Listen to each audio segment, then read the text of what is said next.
उपोषण चालू आहे। आज चौथा दिवस आहे। ज्यांची मागणी आहे रस्त्यांवर हायवेवर जी काही अवैध वसुली होत असते ती बंद झाली पाहिजे आणि यांचं म्हणणं आहे की हे RTOचे अधिकारी आणि कर्मचारी करतात।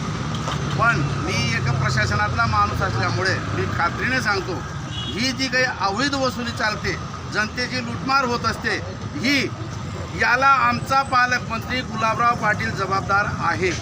जर उद्या गुलाबराव पाटील सांगितलं की माझ्या जळगाव जिल्ह्यात कोणीही रस्ता लूट करणार नाही, कोणीही अवैध वसुली करणार नाही, कोणीही टोल टॅक्सावर कोणाला अडवणूक करणार नाही, तर उद्या जे बंद होईल। दुसरा जबाबदार माणूस म्हणजे कोण? तो परिवहन मंत्री प्रताप सरनाईक, तो पण जबाबदार आहे। सरनाईकने सांगितल्याशिवाय कोणत्याही जिल्ह्याचा RTO अवैध वसुली करत नाही, ही सरनाईकची जबाबदारी आहे। सरनाईकमध्ये जोर असेल, हिंमत असेल, यावं त्याने जळगावला। हे सरनाईकच्या आदेशाने सगळे लुटमार माझ्या जळगाव जिल्ह्यातील लोकांची होते आणि महाराष्ट्रातील जनतेची होत असते। आणि तिसरा जबाबदार माणूस आहे तुमचा देवेंद्र फडणवीस, मुख्यमंत्री।